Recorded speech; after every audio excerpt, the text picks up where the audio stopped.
Phonology.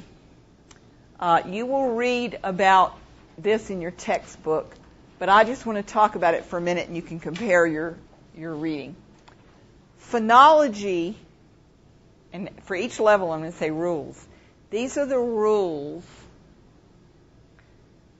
for using the sounds that you can produce. It's not making those speech sounds. That was speech. But these are the rules. And we combine those rules with something called morphology, which I'm going to let you read about. But let's talk about the sound rules. How do you know? Let's see. What is this? Oh, you're so smart. Okay. What are these? How'd you know to go? Yeah, how'd you know to do that? Well, somebody taught you. Now, when you were about 2, did your parent sit down or loved one and say, Susie Q, if you've got more than one, make sure you go, no. What happened was you hung out with adults and you picked it up.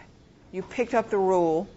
And by age 3, almost all these rules are known by children. There's some fancy rules, 4 and 5-year-olds make grammatical mistakes, but mostly all the language rules. A 3-year-old will say, I have 2 books. Okay.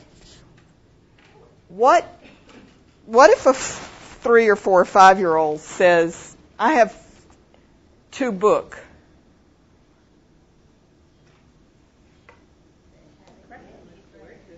Okay. What's wrong? They haven't learned the rule? Or they can't do the sound? Good.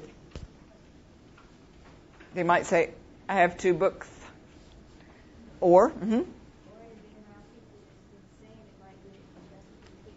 ding, ding. Okay. Or they've been around people who say that and they're modeling that behavior. So keep in mind that sometimes the rule, if you called it country people, I love that.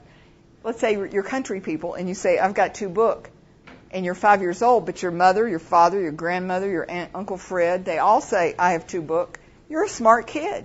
You learn the rule correctly. You have trouble if you move into the big city of Greensboro, where they go after books, but you can pick it up pretty quickly. So keep in mind that what you might call bad grammar might be modeling if the child learned it from his speech community. Okay? She just said something important. She has some sound differences. She said, I know how to say it correctly. I mean, you automatically said that other was incorrect. She's introducing, and we're only at the level of phonology, but it goes all the way through. Every language has it. Some people call it standard English or formal English or business English. Anybody that speaks Spanish. Who speaks Spanish? Somebody. Anna, where are you? Okay. You have the same thing in your speech community. There's the formal or the standard, and then there's the casual, and then there are different speech communities. But if you know how to switch, you're at an advantage. And it's called code switching. So if you're with your friends in the dorm, you're not talking like you would if you're presenting in class. And if you know those rules, and most children learn them very young, if you know those rules, you get by very well.